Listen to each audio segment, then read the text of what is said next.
Welcome. Sit down comfortably, and I will tell you my life story. And don't forget to subscribe and like. My name is Margaret, and I'm 72 years old. For most of my life, I'd lived in the same house, in a quiet, cozy suburb where every brick held memories and every piece of furniture had witnessed decades of my life. This house wasn't just a structure, it was my sanctuary, my fortress, and, most importantly, the repository of my history. Every creaky floorboard, every scratched cabinet door, every faded pattern on the old sofa, all of it was a part of me. And especially my furniture. Not trendy, not modern, but with a soul of its own. My grandfather, a gifted cabinet maker, had crafted it himself. He used to say that into every tree from which he carved his masterpieces, he poured a piece of his soul, a part of his life. And the dearest, most beloved among all of it was the old oak dresser that stood in my bedroom. It wasn't just a dresser, it was a work of art, with secret drawers, intricate carvings, and a history that could fill an entire book. Everything changed when my only son, James, decided that Mom needed help. James, always so practical and driven, married Miranda, a woman who was his complete opposite, obsessed with fashion, glitter, and appearances. She always, with a smile on her face, hinted at the amazing potential of my house, which, in her opinion, was dreadfully outdated. I always politely brushed it off, saying I was comfortable the way things were. But, as it turned out, Margaret's comfort wasn't part of Miranda's plans. One day, James called me and said that he and Miranda wanted to give me a surprise. "Mom, we want to renovate your house while you're on vacation," he said. I was planning to visit my sister in Arizona for a few weeks. "Don't worry, we'll arrange everything. It will be our gift to you, a fresh start." He sounded so enthusiastic, and I, perhaps foolishly, felt a pang of warmth. My son was trying to do something nice for me, even if his wife's taste was questionable. I reluctantly agreed, thinking they might paint a room or replace some curtains. I explicitly told James to be careful with my furniture, especially the dresser. "It's an antique, darling," I'd said, "and it means the world to me." He assured me he understood. So, I packed my bags, gave James the spare key, and flew to Arizona, trying to push away a strange sense of unease. My sister, Clara, a woman of sharp wit and even sharper intuition, noticed my distraction immediately. "What's bothering you, Maggie?" she asked, stirring her tea. I told her about James and Miranda's surprise renovation. Clara just hummed thoughtfully, a subtle frown creasing her forehead. "Just make sure they don't throw out your memories along with the old wallpaper," she remarked, and her words, though meant light-heartedly, echoed my own unspoken fears. The weeks passed pleasantly enough in Arizona, filled with quiet mornings, long talks, and the calming desert air. But as my return date approached, a knot of apprehension tightened in my stomach. I called James a few times, but he was always evasive, saying, "It's a surprise, Mom. You'll love it." Miranda's voice, when she briefly got on the phone, was overly cheerful, almost giddy. It was too much. Finally, the day came. I landed back in my city, took a taxi home, and prepared myself for whatever modern touches they might have inflicted upon my beloved house. I unlocked the front door, and the first thing that hit me was the smell of fresh paint, overwhelmingly strong. My heart sank. This wasn't just a paint job. I stepped inside, and my breath caught in my throat. My cozy, familiar living room was unrecognizable. The walls were painted a stark, sterile white. My comfortable, worn armchair, where I used to read for hours, was gone. In its place was a sleek, minimalist sofa that looked as uncomfortable as it was uninviting. My cherished, antique side tables, laden with books and framed photos, had vanished, replaced by cold, glass and chrome monstrosities. It was like walking into a showroom, devoid of warmth, devoid of life. It was Miranda's vision brought to life, and it was a nightmare. "James? Miranda?" I called out, my voice trembling. Miranda emerged from what used to be my dining room, beaming. "Margaret. Welcome home. What do you think? Isn't it just fabulous?" She gestured around proudly, as if she had created a masterpiece. I could barely speak. What have you done? I whispered, my eyes scanning the barren landscape of my former home. We modernized it. She chirped, oblivious to my distress. Everything old and dreary is gone. We hired a wonderful interior designer. Didn't tell you, because we wanted it to be a complete surprise. Gone? I repeated, a cold dread seeping into my bones. Where is my furniture? Where is my grandfather's dresser? My voice rose with each question, a raw edge of panic. Miranda's smile faltered slightly. Oh, that old junk? We had it all hauled away, darling. It just didn't fit the new aesthetic. So outdated. We put it out by the curb for bulk trash pickup. Someone probably took it by now. She said it with such casual disregard, as if she were talking about old newspapers, not cherished family heirlooms. My heart hammered against my ribs. You threw out my grandfather's furniture? My dresser? The one I told James was an antique? The words were heavy, each one a hammer blow. Well, it looked old to me, she said, shrugging. And frankly, Margaret, it was taking up too much space. We needed to open up the room. She gestured expansively, as if clearing out my possessions was an act of generosity. James finally appeared, looking sheepish. Mom, we thought it was for the best. It was really time for an upgrade. Miranda worked so hard on this. He avoided my gaze, clearly uncomfortable but unwilling to defy his wife. I looked from James's averted eyes to Miranda's falsely cheerful face. The anger, hot and sharp, flared within me, but I choked it down. What was the point? The damage was done. My history, my memories, physically manifested in those pieces of wood, were gone. Hauling away, junk on the curb. My grandfather's legacy, discarded like trash. I see, I said, my voice flat, devoid of emotion. I knew better than to scream or make a scene. That's what they wanted, to see me crumble. But I wasn't crumbling. I was simmering. A quiet, dangerous simmer. I walked slowly through the house, each step feeling heavier than the last. My bedroom, too, was stripped bare, with a new, generic bed frame and a cheap, particle-board dresser in place of my magnificent oak piece. The emptiness screamed at me. My grandfather's hands had touched every inch of that wood. His love, his dedication, his art, discarded. I spent the rest of the day in a haze, barely registering James and Miranda's enthusiastic descriptions of their design choices. I mumbled noncommittal responses, my mind racing. They thought they had cleansed my house of the past, making it sterile and modern. But they had also cleansed it of my affection, of any residual warmth I felt for their good intentions. That evening, alone in my silent, alien house, I finally allowed myself to feel the full weight of their betrayal. It wasn't just about the furniture, it was about the disrespect, the utter disregard for my feelings, my history, my wishes. They had seen old junk where I saw a lifetime. They saw an opportunity to impose their sterile aesthetic, where I saw irreplaceable heritage. But then, a flicker of something else ignited within me, a spark of resolve. They thought I was old, sentimental, easily dismissed. They thought they had won. But they didn't know Margaret. They didn't know the quiet strength that had carried me through 72 years of life, through hardships they couldn't even imagine. My grandfather's dresser. My mind kept returning to it. I remembered him telling me stories about the wood, about the intricate techniques he used, about the hidden compartments only I knew about. There was a particular, almost imperceptible knot in the grain on the back panel, a unique pattern that was like his signature.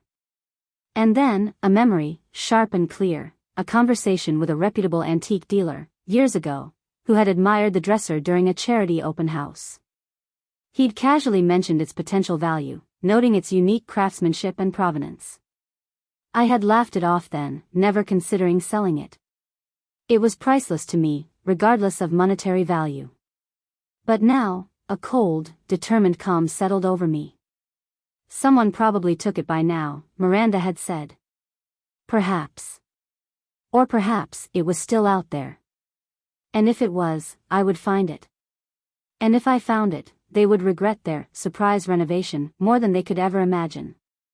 The next morning, instead of wallowing in self-pity, I made a few discreet calls. First, to the city's sanitation department, inquiring about bulk trash collection schedules for my area. They confirmed the pickup had indeed occurred the day after I left. Then, I called the antique dealer, Mr. Henderson, who had once admired my dresser. He remembered me instantly, a testament to his keen memory for valuable pieces. I briefly explained the situation, omitting the details of my ungrateful family, simply stating that some family heirlooms had been mistakenly discarded, and I was trying to locate them. He listened patiently, then offered a surprising piece of information. "Mrs. Davis," he said, "just yesterday, I received an inquiry about a very specific type of antique oak dresser. The description was quite detailed, intricate carvings, secret compartments. Sounded remarkably like the one you have, if I recall correctly." My heart leaped. "And who was inquiring, Mr. Henderson?" I asked, trying to keep my voice steady. "A rather well-known, albeit somewhat questionable, online auction house. They were trying to verify its authenticity, as they'd been approached by someone looking to list it. I advised them that without proper provenance, it would be difficult to confirm, but I did mention your name as the original owner, just in case." An online auction house? The pieces were beginning to fall into place, forming a picture far more insidious than I had initially imagined. My furniture wasn't just discarded, it was being monetized. And who would do such a thing? A cold wave washed over me. It couldn't be. Could it? Miranda, with her insatiable appetite for new things, her casual disregard for anything old, her endless desire for more. She was always hinting at their financial struggles, despite James's good salary. Was this her way of helping their budget? Selling my things behind my back, under the guise of renovation? I thanked Mr. Henderson profusely and hung up. The name of the online auction house was ringing in my ears. I opened my laptop, a device I had only recently become comfortable with, and typed in the website address. A quick search brought up the Antiques and Collectibles section. My fingers trembled as I scrolled, scanning the listings. And there it was. Not the dresser, not yet. But an antique side table, 19th century American craftsmanship, with a surprisingly high starting bid. And the photo, it was undeniably one of my side tables. The small scratch on the corner, the unique grain of the wood. It was mine. And below it, a listing that made my blood run cold: exquisite oak dresser, rare carvings, secret compartments, private collection. No photo yet, just a placeholder image and a note: coming soon, verification pending. Verification pending. Mr. Henderson's words echoed in my mind. They were trying to sell it. They were trying to profit from my grandfather's legacy. And they were doing it under the cloak of a renovation. A plan, cold and precise, began to form in my mind. They had underestimated me. They saw an old woman, ready for the scrap heap, her possessions expendable. But they had forgotten one crucial detail: I was not just an old woman. I was Margaret, the keeper of secrets, the silent observer, and the woman who knew more about that dresser, and about the true meaning of value, than they ever would. My initial anger transformed into a calm, steely resolve. This wasn't about revenge in the petty sense. This was about justice. This was about protecting my grandfather's memory, about showing them the true cost of their disrespect. I started by methodically taking screenshots of the auction listings. Then, I dug out an old photo album, filled with pictures of my house through the years. Photos of me as a young woman standing next to the dresser, of my grandfather proudly showing it off, even a picture of the unique knot in the wood that only I knew about. Evidence. I would build my case brick by brick, just as my grandfather built his furniture. The next step was more delicate. I needed to confirm my suspicions about Miranda's involvement without alerting her. I knew she was always on her phone, browse for deals or luxury items. It wasn't hard to find her social media profiles, adorned with pictures of her glamorous life and endless shopping hauls. I noticed a subtle shift in her posts since the renovation: more designer bags, more expensive dinners. It wasn't direct proof, but it fueled my suspicion. I also made a point of casually mentioning to James over the phone that I was so thrilled with the new, modern look of the house, laying it on thick. He seemed relieved, thinking he had dodged a bullet. Miranda, in the background, chirped her approval. They had no idea what was brewing beneath my calm facade. My first act of quiet retribution would be to ensure that the antique side table, the one currently listed, would never sell at its inflated price. I went back to the auction site. The listing stated, provenance, family heirloom, recently discovered during a renovation. The deception was infuriating. I scrolled down to the Q&A section, a public forum where potential buyers could ask questions. With a deep breath, I typed my message. Not accusatory, not emotional. Just a simple question, designed to sow seeds of doubt. Could the seller provide more detailed photographs of the underside of the table, particularly the joints and any markings? As a collector of 19th century American furniture, I'm particularly interested in authenticating the craftsmanship. I knew that table. I knew its flaws, its subtle repairs from decades ago, its lack of any real antique value beyond sentimental. My grandfather had made it years after the period they were claiming. It was well made, yes, but not a rare antique. The auction house, if they were truly reputable, would demand more evidence or pull the listing. And if they didn't, well, that would be another story. I hit submit. The adrenaline coursed through me. This was the first shot. A quiet, calculated shot in a battle they didn't even know they were fighting. They had discarded my memories. Now, I would subtly disrupt their ill-gotten gains. I waited. The next day, the question was still there, unanswered. By the third day, the listing for the side table had been removed. Just like that. No explanation, no apology. My quiet query had been enough. It told me two things: either the auction house was more diligent than I gave them credit for, or Miranda, seeing the specific nature of the question, panicked, knowing her antique was a sham. The latter seemed more likely. A small victory, but a victory nonetheless. Now, the main prize, the dresser. The listing still said, coming soon. They were clearly still trying to verify it, likely with other antique dealers, or perhaps even trying to forge some documentation. They had no idea the real provenance was locked in my memory, and in the unique, secret details of the piece itself. My next call was to a friend of mine, a retired archivist named Eleanor. Eleanor was a treasure trove of information, with an encyclopedic knowledge of local history, property records, and obscure legal precedents. She also had a network of contacts that could rival a private detective agency. I explained the situation to her, focusing on the theft of my grandfather's unique dresser. Eleanor, bless her heart, was incensed. "Margaret, this is despicable," she exclaimed, her voice crackling with indignation. "To disrespect your family legacy like that. We'll get to the bottom of this.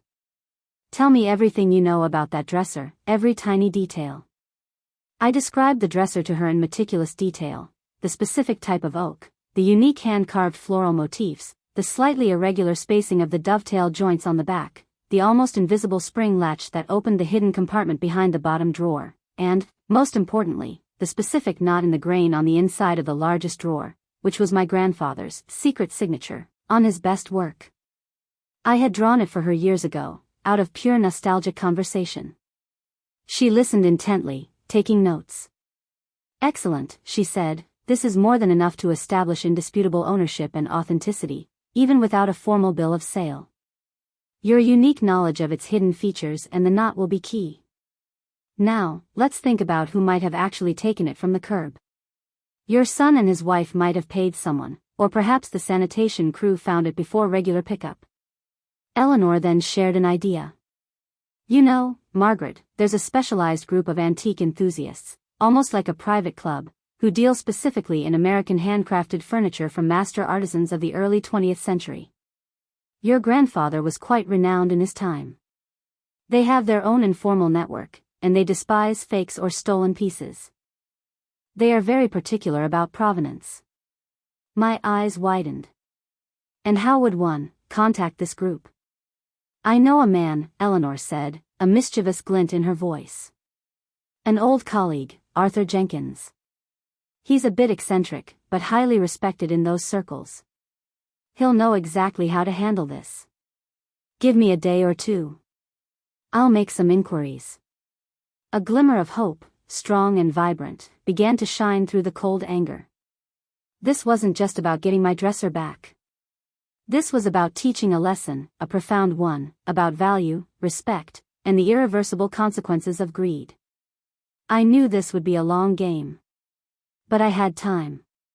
And they, my dear son and his materialistic wife, were about to learn that some things, unlike discarded furniture, cannot simply be replaced or forgotten. And some elders, unlike their expectations, are not to be trifled with. Great. Here's part 2 of the story, continuing Margaret's quest for justice and her cherished dresser. Eleanor was true to her word.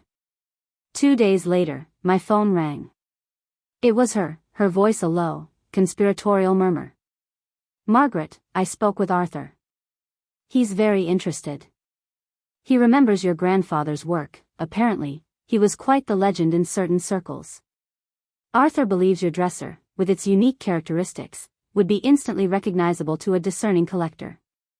He's agreed to look into the online auction houses and his network of private buyers. He's discreet but highly effective. Thank you, Eleanor, I said, a wave of relief washing over me. You're a lifesaver. Just make sure you don't do anything rash, she cautioned. Arthur works subtly. Let him do his magic. I agreed, but inwardly, I knew rash was a relative term. My idea of rash was a public confrontation, my idea of justice was far more intricate. While Arthur worked his quiet magic, I focused on gathering more intel. I knew Miranda had a weakness for designer brands and extravagant vacations.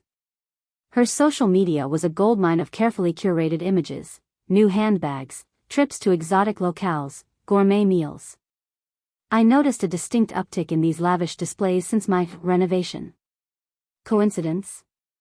I doubted it. James, bless his heart, seemed blissfully unaware, or perhaps willfully ignorant, of the source of their sudden affluence. He was too engrossed in his work, too trusting of his wife. I decided to try a subtle probe. I invited James and Miranda over for dinner a few nights later. The house, stripped of its soul, felt cold, but I tried to project an air of calm acceptance. Miranda arrived radiating smug satisfaction, draped in a new silk scarf I suspected cost more than my entire weekly grocery bill. Margaret, you look wonderful. She gushed, though her eyes scanned the minimalist living room, as if admiring her handiwork. This new layout really suits you. So much more airy. Yes, it is, I said, offering a tight smile. It certainly allows for a fresh perspective. I've even considered getting some new art. Perhaps something modern, to match the new aesthetic. I watched her carefully. Oh, you definitely should. She chirped. I know some wonderful galleries. And if you ever decide to, sell any of your other old bits and bobs, I could help you out. I've become quite good at finding buyers for unique pieces. She gave me a knowing look, a flicker of avarice in her eyes. It was a clear confirmation, she was indeed trying to profit from my discarded items. Oh, I said, feigning mild interest. Have you had much success with that? Well, she began, lowering her voice slightly, I did manage to find a buyer for that small side table that was in your living room. You know, the one with the carved legs? Got a decent sum for it. Better than just throwing it away, right? She clearly thought she was being clever, confessing a small, good deed, to justify future transgressions. She had no idea I had already sabotaged that particular sale. Indeed, I replied, suppressing a shiver of disgust. How resourceful of you, Miranda. I'm glad it found a new home. I kept my face impassive. She was practically admitting to grand theft, cloaked in a veil of helpfulness. The anger simmered hotter, but the calm was stronger. I had to play this carefully. The conversation shifted to their upcoming vacation plans. "We're thinking of a cruise to the Caribbean," James announced proudly, "something we've always wanted to do." "It's just divine, isn't it?" Miranda purred, patting James's arm. "And it's all thanks to a few clever investments we made recently." She shot me another glance, a triumphant gleam in her eye. She truly believed she was untouchable. I nodded, buttering my bread.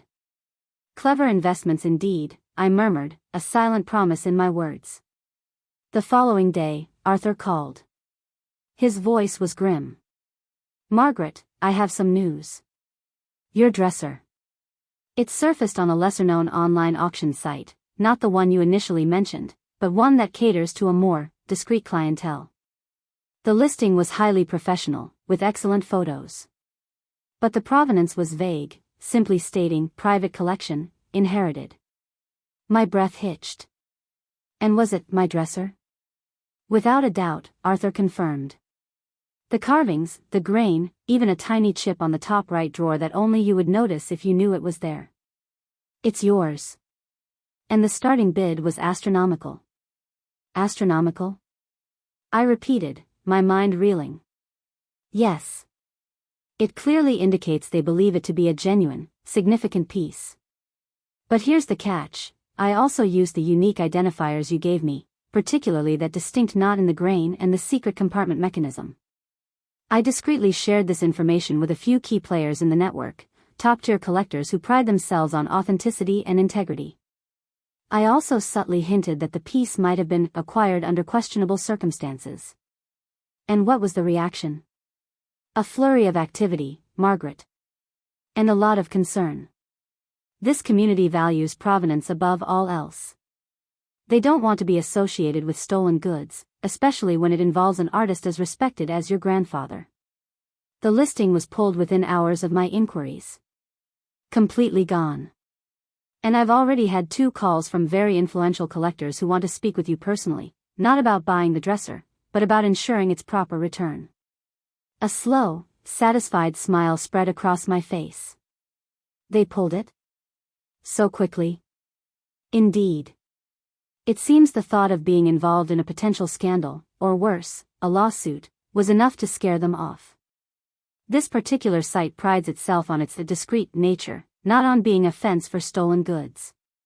And frankly, the details you provided made it impossible for them to feign ignorance of its true origin. Now, the bad news.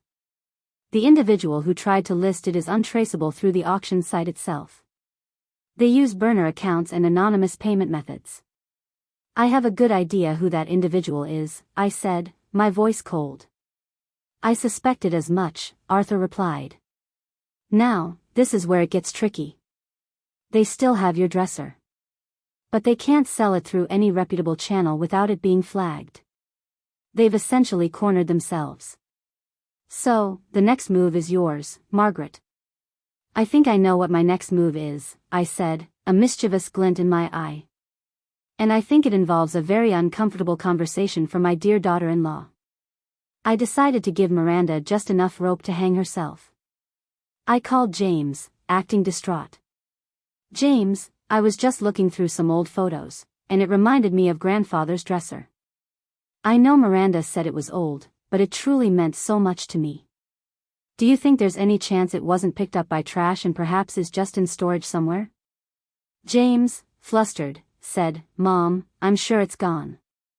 Miranda arranged for everything to be cleared out immediately. Don't worry about it. It was just furniture." "Just furniture," I repeated, a dangerous edge to my voice that he thankfully missed.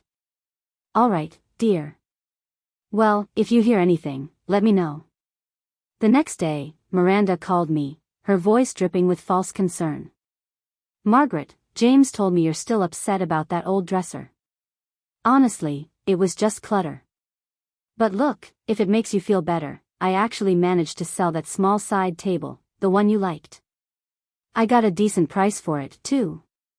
Used it for a down payment on a new sculpture for the living room." something truly modern. Really, Miranda? I feigned surprise. You sold it? How wonderful. I'm so glad it didn't just end up in a landfill. Of course not, she scoffed. I told you, I'm good at finding value where others don't see it. And to be honest, she lowered her voice conspiratorially, I've been trying to find a buyer for that big old dresser too, the oak one. It's truly massive. But it's proving a bit difficult. People just aren't interested in that old, heavy stuff anymore. A wave of triumph washed over me. She had admitted it. She was actively trying to sell my grandfather's dresser. My discreet inquiries, thanks to Arthur, had clearly scared off any potential reputable buyers. She was stuck with it, unable to move it discreetly. Oh, really? I said, trying to sound sympathetic. That's a shame. Well, let me know if you have any luck. I'd be curious to know what it fetches. I was setting a trap, and she was walking right into it. My next step was carefully planned. I wrote a letter, formal and precise, addressed to James and Miranda. I detailed the history of my grandfather's furniture, emphasizing its unique craftsmanship and sentimental value. I specifically mentioned the oak dresser, citing its irreplaceable nature and the unique, hidden features only a family member would know. I stated, unequivocally, that any attempt to sell or dispose of these items without my express written consent constituted theft. And then, the kicker, I mentioned, in passing, that I had recently consulted with an expert appraiser, who confirmed the dresser's significant market value, far beyond what any casual buyer would recognize. I also subtly implied that I had alerted the proper authorities and relevant collector associations about the potential theft of these specific items, should they mysteriously appear on the market. I didn't accuse them directly, not yet. I simply laid out the facts, the law, and the potential consequences. I hand-delivered the letter to their house when I knew they were both home, ringing the doorbell with a polite smile. Miranda answered, looking slightly flustered. Margaret. What a surprise. Hello, dear, I said sweetly. Just dropping off something important for you and James. I handed her the sealed envelope. It's about a few old things. Her brow furrowed slightly, but she took the letter. Oh. Okay. Thank you. I left, leaving her to ponder the contents. I knew the moment they read it, panic would set in. The casual shrugs and dismissive comments would turn to cold dread. They would realize that the old woman was not so easily fooled, and that her junk was far more valuable and protected than they had imagined. The phone rang 2 hours later. It was James, his voice tight with barely suppressed fury and fear. Mom. What is this letter? What are you talking about, theft? Proper authorities? Are you out of your mind? James, I said calmly, I think the letter explains itself quite clearly. My grandfather's furniture, especially that dresser, is not old junk to be casually discarded or, worse, sold for profit without my knowledge. It's valuable. Both sentimentally and financially. And it's mine. But Miranda said, she said it was worthless. And it didn't fit the new decor. He sounded like a child caught with his hand in the cookie jar. Perhaps Miranda was misinformed, I replied, my voice steady. Or perhaps she had other motives. In any case, that dresser, and any other items of mine that have gone missing, need to be returned. Immediately. Or I will be forced to take further action. There was a stunned silence on the other end. Then Miranda's voice, shrill and indignant, pierced through. Margaret. How dare you? We were just trying to help you. You're being ungrateful. That old thing was practically falling apart. It was a handmade antique, Miranda, I corrected her, my voice cold as ice. And it was in perfect condition before you had it hauled away. I'm giving you one chance to rectify this.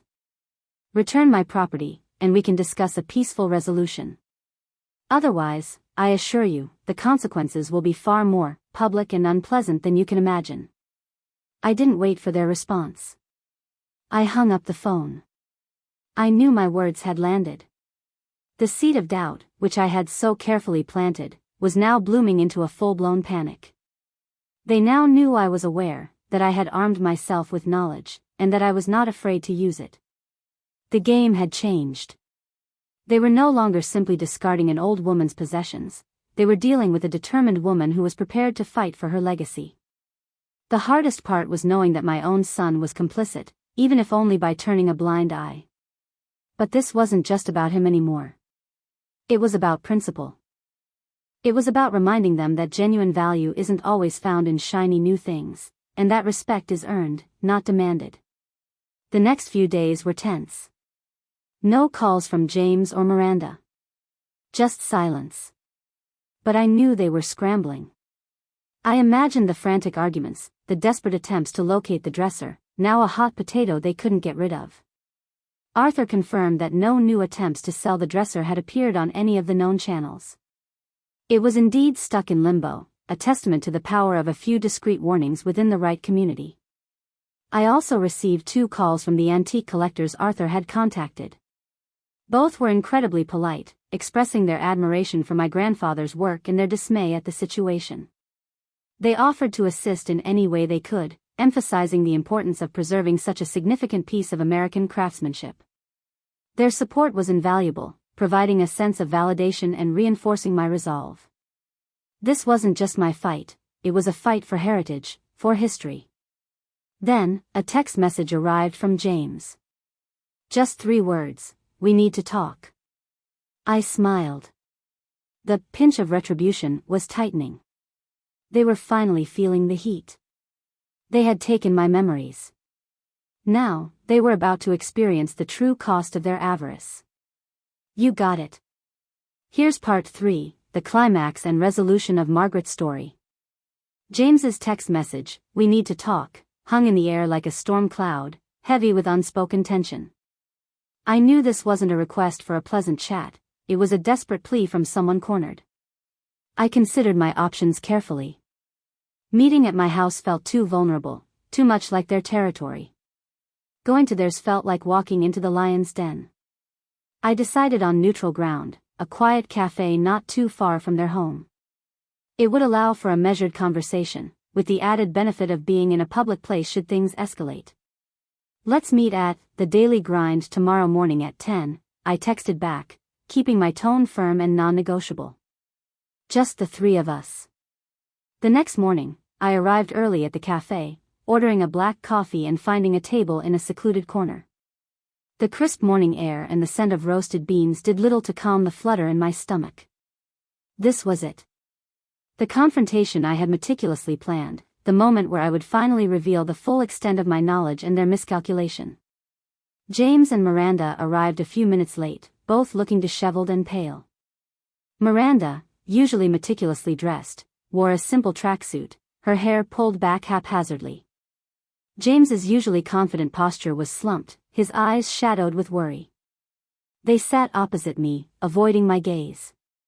"Mom," James began, his voice strained, "about your letter. We didn't mean any harm. It was a misunderstanding. Miranda just thought the furniture was old and, well, not worth anything." "Really, James?" I said, my voice calm but laced with steel.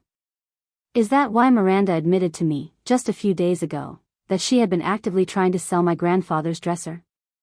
The same dresser she claimed was worthless junk and practically falling apart? Miranda gasped, her head snapping up. "Margaret. I never said that. I just said it was hard to sell." "Oh, you said much more than that, dear," I countered, leaning forward slightly. "You said you'd sold my side table for a decent sum, and used the money for a new sculpture.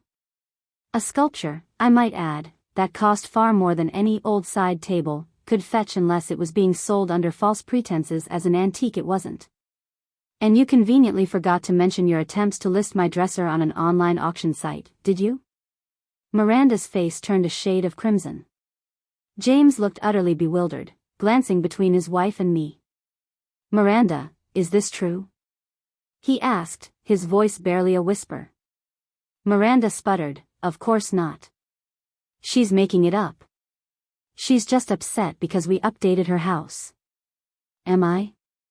I pulled out my phone and placed it on the table. You see this screenshot, Miranda?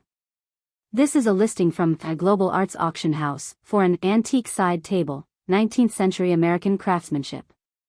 It was listed shortly after my house was renovated. The image clearly shows my side table, with that small scratch on the corner. You listed it, didn't you? And then, when a specific question about its authenticity was asked, you pulled the listing. Miranda's eyes widened in horror. She tried to snatch the phone, but I calmly pulled it back. And this, I continued, navigating to another screenshot, is a placeholder listing for an exquisite oak dresser, rare carvings, secret compartments. It was listed on a more discreet auction site just days ago. Coincidentally, around the same time you told me you were having trouble finding a buyer for a big old dresser because people aren't interested in that old, heavy stuff anymore. Funny how that works, isn't it? James looked utterly devastated, his gaze fixed on Miranda. Miranda, what have you done? Miranda was hyperventilating now. I just thought, it was just old stuff, Margaret. It was clutter. We needed the money. We're in so much debt, James. I didn't know what else to do. The confession, spurred by panic, spilled out. Debt? James exclaimed, aghast. What debt? Our finances are fine.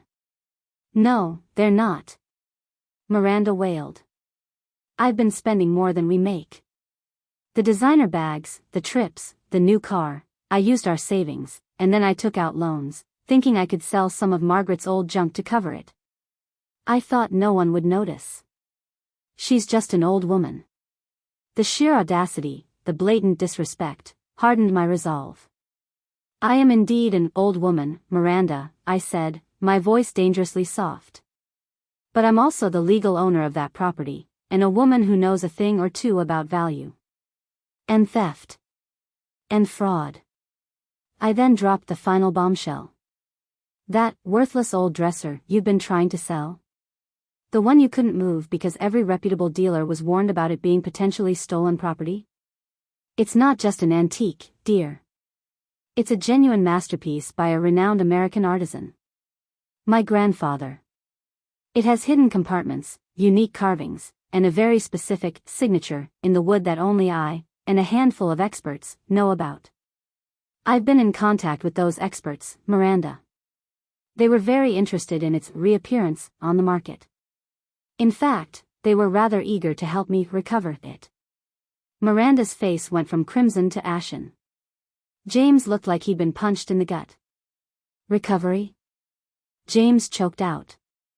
Mom, you mean you reported it? I merely informed them that my invaluable family heirlooms had gone missing under questionable circumstances, I corrected him. And that if they ever surfaced, I would require assistance in authenticating and reclaiming them. They were quite enthusiastic. Especially when I mentioned the unique signature and the secret compartments. Those details, you see, make it impossible to fake its provenance. And impossible to sell it as a legitimate piece once its true origin is revealed. I paused, letting the information sink in. So, Miranda, where is my dresser? She slumped, defeated. It's still in the storage unit. The one I rented. I couldn't sell it. No one would touch it after your experts started asking questions. Excellent, I said, a flicker of triumph in my eyes. Then we have a starting point. Now, let's discuss how we rectify this, shall we? I laid out my terms. First, the dresser, and any other items you deemed junk, but still possess, will be returned to my home immediately. Second, you will be responsible for professionally restoring any damage incurred during your renovation or discarding process. Third, Miranda, you will issue a formal, written apology to me for your actions, acknowledging the theft and disrespect. James looked at Miranda, his face a mixture of anger and profound disappointment. And the debt, Miranda? Miranda whimpered. I don't know. It's almost 50,000. I sighed. Here's the final condition. Miranda, you will find honest, gainful employment, and you will work to pay off your debts. Not by stealing or reselling other people's property. And James, you will seek financial counseling together. This isn't just about my furniture, it's about your marriage and your integrity. I won't have my family associated with such dishonest behavior. Miranda finally looked up, tears streaming down her face. But if this gets out, my reputation will be ruined. Perhaps you should have thought of that before you tried to sell my family's heritage for a Caribbean cruise, I said, my voice hardening. This is your chance to redeem yourselves. To learn the true meaning of value and respect. My furniture, my history, my dignity, they are not for sale. But my forgiveness, for a genuine attempt at atonement, might be. It depends on your actions now. James, finally finding his voice, turned to me, his eyes filled with genuine remorse. Mom, I am so sorry. I should have paid more attention. I should have listened to you. I will make this right. I promise. I looked at my son, the boy I had raised, and saw a glimmer of the honesty I once knew. I hope you do, James. For your sake, and for the sake of our family. Over the next few weeks, the consequences of Miranda's actions slowly unfolded. The dresser was indeed retrieved from the storage unit. Arthur and one of the collectors he'd contacted, a kind and discerning woman named Mrs. Albright, came to my house to inspect it. Mrs. Albright gasped when she saw the hidden compartments and the unique knot. This is an extraordinary piece, Margaret, she said, her voice reverent. A true testament to your grandfather's genius. Its market value, once properly authenticated and if you ever chose to sell it, would easily be in the high six figures. Possibly even 7. I looked at the dresser, not as a financial asset, but as the enduring symbol of my family's legacy. It's not for sale, Mrs. Albright, I said, a quiet dignity in my voice. It belongs here, with me. Miranda, under James's watchful eye, began the process of rectifying her wrongs. She found a job as a sales associate in a local boutique, a far cry from her previous life of leisurely shopping. The first few weeks were undoubtedly difficult for her, stripping away her pride and forcing her to face the realities of earning an honest living. James enrolled them both in financial counseling, and I saw a new sobriety in his demeanor. He seemed to finally understand the depth of Miranda's recklessness and the importance of holding her accountable. The house, too, slowly began to regain its warmth. I refused to keep the sterile, minimalist furniture Miranda had chosen. I sourced new, comfortable pieces, still modern, but with textures and colors that reflected my personality, not hers. The living room, once a cold showroom, became a comfortable sanctuary once more. And in the center of it all, magnificent and proud, stood my grandfather's oak dresser, now a testament not only to his craftsmanship but to my own resilience. Miranda eventually, hesitantly, delivered her written apology. It was stilted, formal, but the act itself spoke volumes. She also quietly told me she had to sell some of her designer bags and jewelry to start paying off her debts. The materialistic shell she had built around herself was slowly cracking, revealing a glimmer of humility underneath. It wasn't a sudden transformation into a perfect daughter-in-law, but it was a start. The relationship with James, while strained, began a slow process of healing.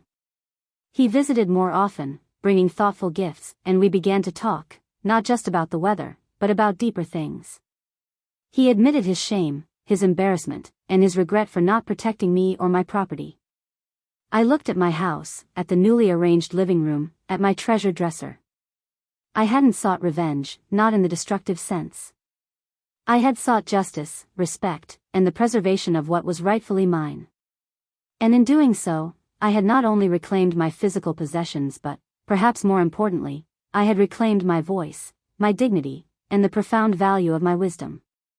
They had seen an old woman, frail and easily dismissed.